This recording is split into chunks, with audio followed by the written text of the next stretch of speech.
Alex had always been the kind of person who needed his sleep, ever since college. He learned that without a good night's rest, his whole day would fall apart. He'd be grumpy, unfocused, and just not himself. So when his group of old college friends suggested a weekend getaway to reconnect, he was excited, but also a bit worried about the sleeping arrangements. The cabin they'd rented was perfect in every way except one. There weren't enough beds for everyone. It was a cozy little place up in the mountains, surrounded by tall pine trees and the kind of fresh air that made you forget about city life. For a while, the living room had a big stone fireplace, comfortable chairs, and yes, a pull-out couch. That would become someone's bed for the weekend. When they all arrived on Friday evening, there was the usual chaos of deciding who would sleep where. The cabin had two bedrooms upstairs, each with a double bed. That meant people could sleep comfortably in the bedrooms, but someone would have to take the couch downstairs. Without hesitation, Alex volunteered. "I don't mind the couch," he said, dropping his weekend bag near the living room. "I'm used to sleeping anywhere. Plus, I usually wake up early anyway, so I won't disturb anyone." His friends thanked him, and honestly, Alex didn't mind at all. He'd slept on plenty of couches during his college years. The pull-out couch actually looked pretty comfortable, and he appreciated having the whole living room to himself. It would be quiet, peaceful, and he could spread out his things without bothering anyone. The group spent Friday evening catching up on life. They ordered pizza, opened some wine, and sat around talking about everything that had happened since they'd last been together. It had been almost 2 years since they'd all been in the same room, and there was so much to share. Career changes, relationships, family news, funny stories from their separate lives. Among the group was Lisa, someone Alex had known since their freshman year. They lived in the same dorm building and had become good friends through study groups and late-night conversations in the common room. Lisa had always been friendly and outgoing, the type of person who made everyone feel included. Over the years, their friendship had remained solid but always platonic. Alex had never thought of her as anything more than a good friend, and he assumed she felt the same way. As the evening went on, Alex noticed that Lisa seemed a bit different than usual. She was sitting closer to him during their conversations, touching his arm when she laughed at his jokes, and making comments about how nice it was to all be together again. At one point, she even mentioned how cozy the living room looked with all the soft lighting from the fireplace. "You're so lucky. You got this whole space to yourself," she said, gesturing around the living room. "It's like having your own private apartment down here." Alex just smiled and nodded, not thinking much of it. People said things like that all the time.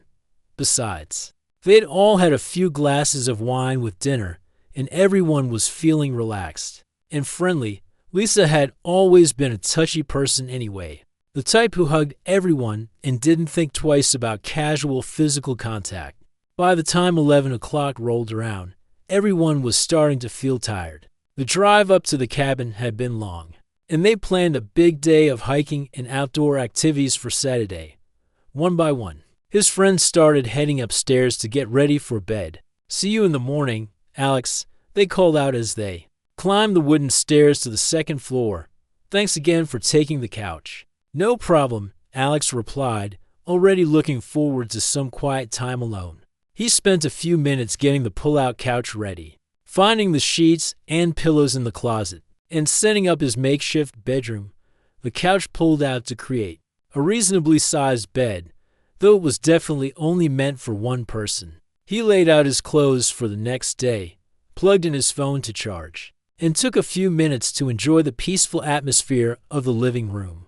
The fire in the fireplace had died down to glowing embers, casting a warm orange light across the room outside. He could hear the wind moving through the trees and the distant sound of an owl calling. It was exactly the kind of peaceful environment he'd been hoping for. After a stressful week at work, Alex had been dealing with a particularly challenging project at his job, and his boss had been demanding more and more overtime. He'd been staying late almost every night, trying to meet impossible deadlines, and he felt exhausted in a way that went beyond just being sleepy.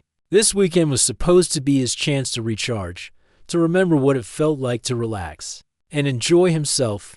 He changed into his comfortable sleeping clothes, brushed his teeth in the downstairs bathroom, and finally settled into the pull-out bed around midnight.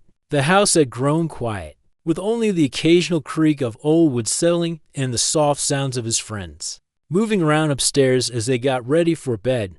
For the first time in weeks, Alex felt truly relaxed.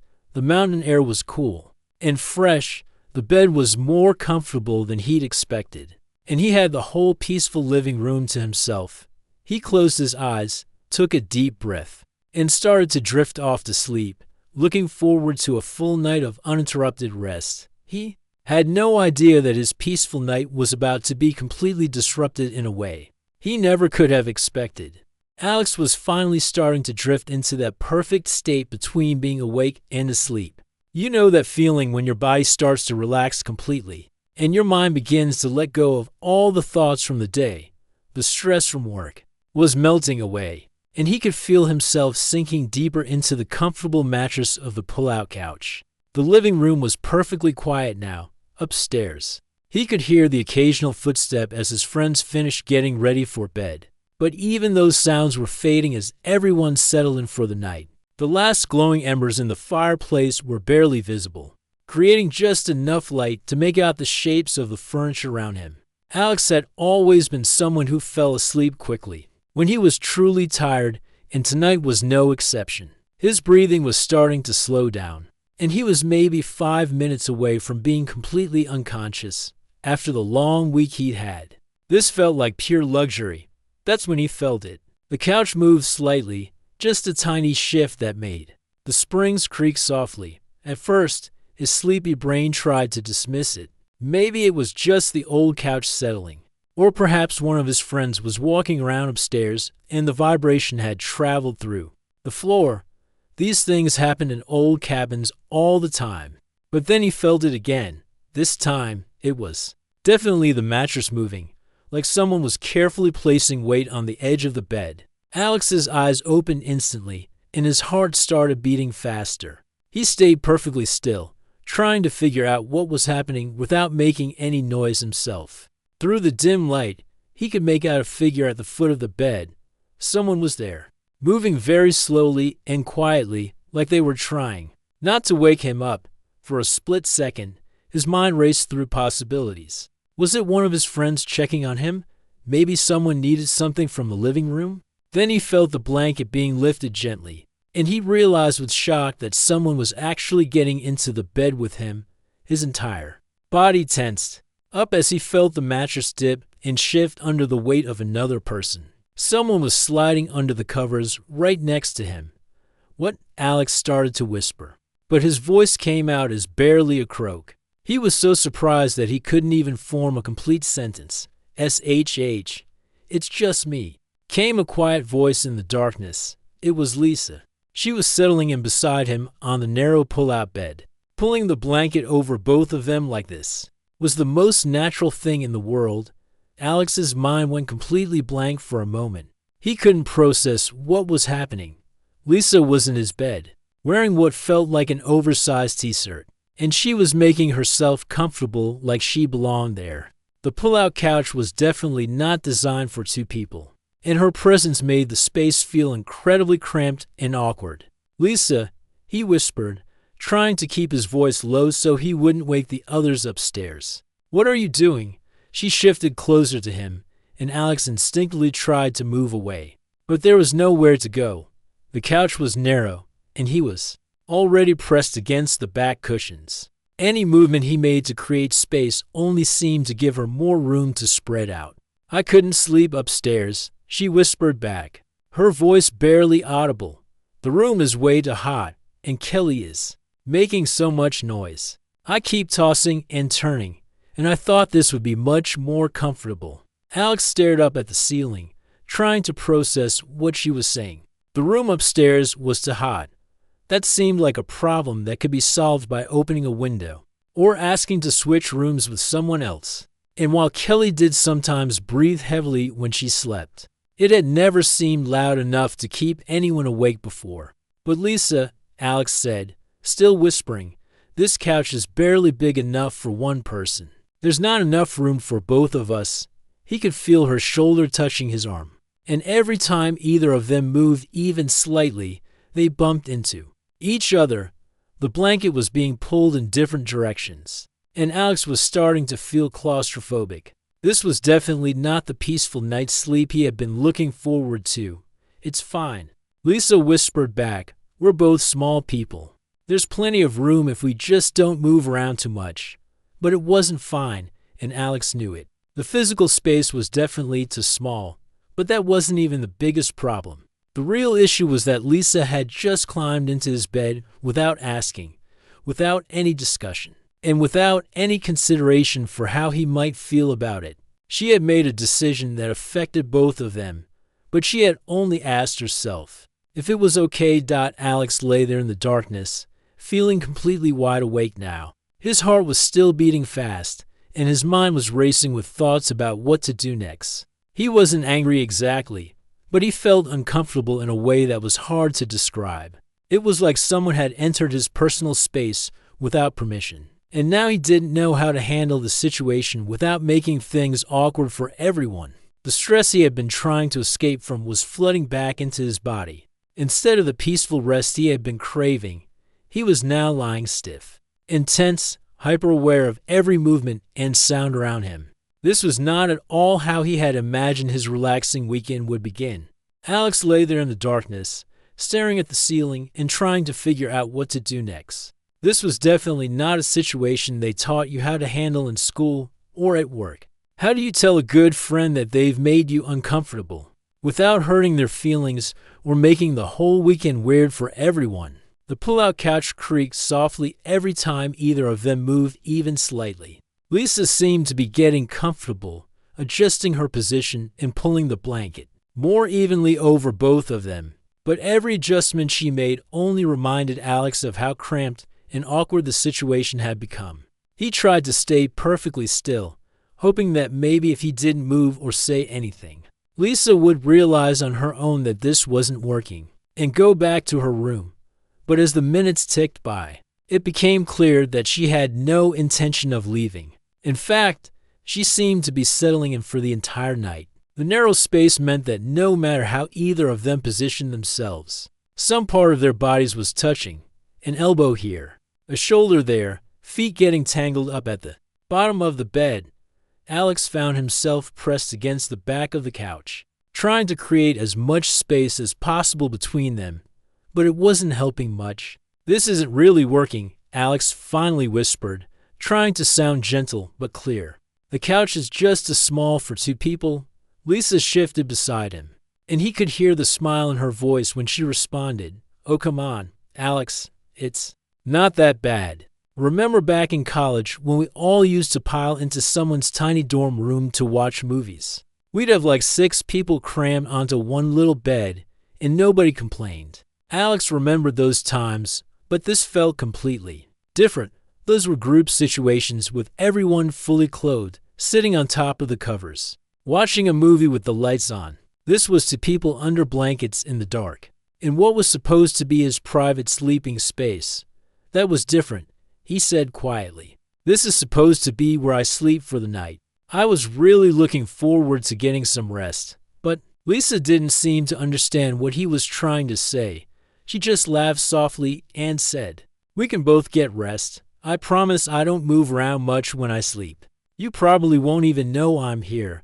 Except Alex was very aware that she was there. Every breath she took, every small movement, every time the blanket shifted, he noticed all of it. Instead of the peaceful, relaxing night he had been hoping for, he felt like he was on high alert, aware of every sound and sensation around him.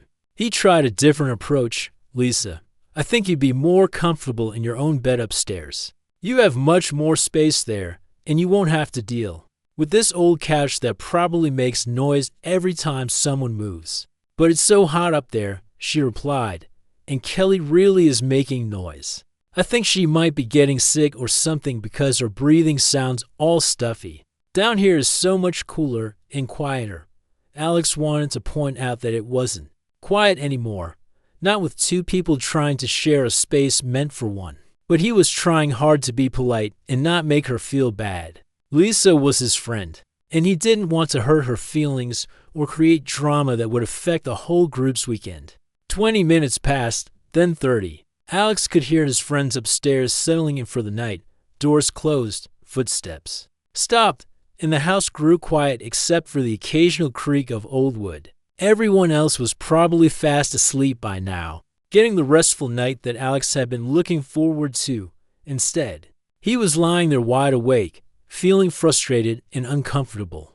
Every time he started to relax even a little bit, Lisa would shift position or the couch would make a noise, and he'd be fully alert again.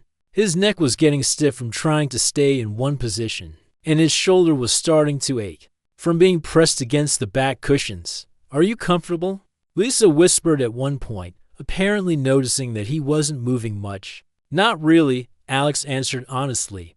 "I keep feeling like I'm going to fall off the edge, and I can't find a position that works. Here, let me move over a little," she said, and tried to shift toward the middle of the bed, but this only made things worse because now they were even closer together, and Alex felt like he had even less space than before. He tried moving to the side, facing away from her, but that felt awkward too. Then he tried lying on his back again, but his arm had nowhere to go without bumping into her. No matter what position he tried, nothing felt natural or comfortable.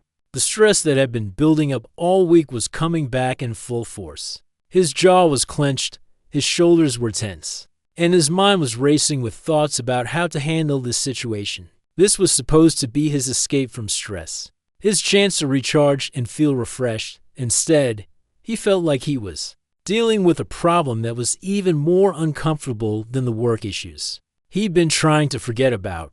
By the time 45 minutes had passed, Alex realized that being polite wasn't working. Lisa had settled in completely and seemed to have no intention of going back to her room. She was breathing steadily beside him, not quite asleep but clearly comfortable with the arrangement. Meanwhile, Alex was more awake than he'd been all day, his mind racing and his body tense with frustration. He kept thinking about how this whole situation had started. Lisa had just appeared at his bedside and climbed in without asking. She hadn't knocked on a door, hadn't called his name to wake him up, hadn't even whispered, "Hey, can I sleep down here?" Before getting under the covers. She had just made a decision that affected both of them, but only considered her own comfort and needs. The more Alex thought about it, the more he realized that this wasn't just about the physical discomfort of sharing a small space. It was about something bigger. It was about respect and boundaries and the way people should treat each other. Even when they're close friends, he tried one more gentle approach. "Lisa, I'm really not sleeping well with both of us here. I think it would be better if you went back upstairs. Just try to relax," she whispered back. "Once you stop thinking about it so much, you'll fall asleep fine. I promise I'll stay on my side."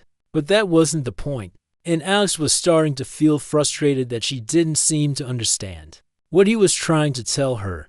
It wasn't about staying on her side or not moving around. It was about the fact that this was supposed to be his space for the night, and she had taken that away from him without even asking.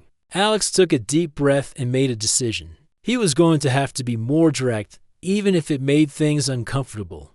Being polite hadn't worked, and he deserved to have his feelings respected just as much as Lisa deserved to have hers. "Respected Lisa," he said, sitting up in the bed and reaching over to turn on the small lamp that sat on the side table. The warm light filled the living room, making everything visible again.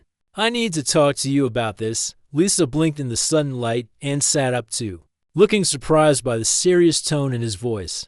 "What's wrong?" she asked, and Alex could tell that she genuinely didn't understand why he seemed upset. "I'm not comfortable with this situation," Alex said, trying to keep his voice calm but firm. "You didn't ask if you could share my bed. You just climbed in and assumed it would be okay. But it's not okay with me." Lisa's expression changed from surprise to something that looked almost hurt. "Alex, we're friends. I didn't think I needed to ask permission. It's not like we're strangers or something.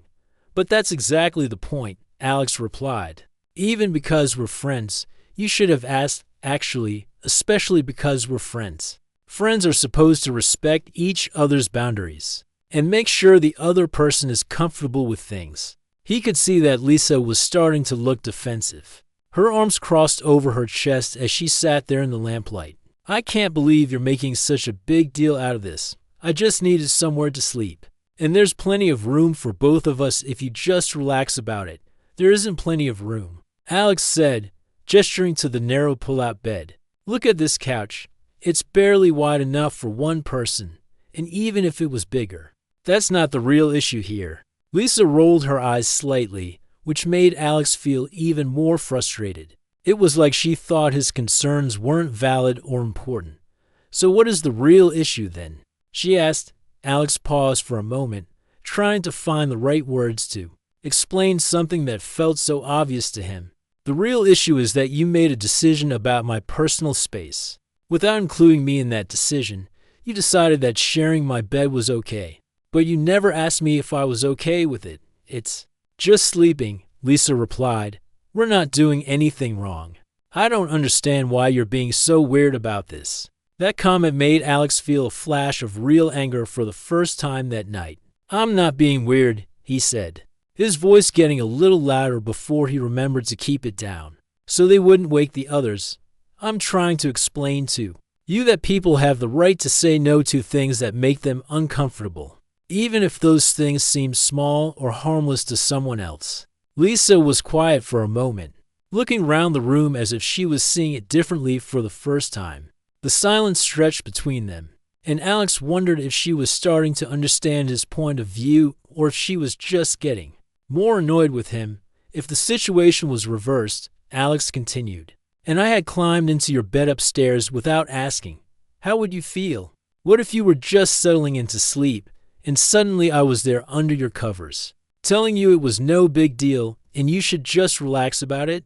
For the first time since this whole conversation started, Lisa looked like she was really thinking about what he was saying. Her defensive expression softened a little, and she glanced around the living room as if she was imagining how she would feel if someone had invaded her sleeping space without permission. The question hung in the air between them for a long moment. Alex could see Lisa's face changing as she really thought about what he had asked. Her defensive expression was fading, replaced by something that looked more like understanding and maybe even a little embarrassment. Lisa started to say, then stopped. She looked down at her hands, then back up at Alex. I guess I would feel pretty uncomfortable if someone did that to me. Right, Alex said gently. He could see that she was starting to get it, and he didn't want to make her feel terrible about what had happened. I'm not trying to make you feel bad, Lisa. I just need you to understand that this isn't okay with me. Lisa was quiet for another moment, and Alex could practically see the gears turning in her head as she thought through the whole situation from his perspective. When she finally spoke again, her voice was much softer than it had been before. You're right, she said, and Alex was surprised by how genuine she sounded. I should have asked first. I was just thinking about myself and what I needed.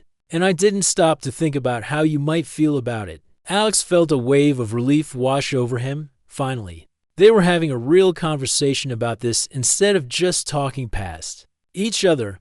Thank you for saying that, he replied. That means a lot to me. Lisa started to get up from the bed, gathering the pillows she had brought down from upstairs. I'll go back to my room, she said. I'm sorry I made you uncomfortable. I really didn't think about it from your side. I appreciate that, Alex said, and he meant it. It had taken courage for Lisa to admit that she had been wrong, and he respected her for being willing to listen and change her mind. After Lisa left and went back upstairs, Alex turned off the lamp and settled back into the bed alone. The living room felt peaceful again, and he could feel his body starting to relax for the first time in over an hour. But even though the immediate problem had been solved, his mind was still active. Thinking about everything that had just happened, he realized that standing up for himself had been harder than he'd expected it to be. It would have been so much easier to just stay quiet and try to deal with the discomfort, rather than have a potentially awkward conversation. but he was glad he had spoken up, because now he felt like he could actually get some sleep.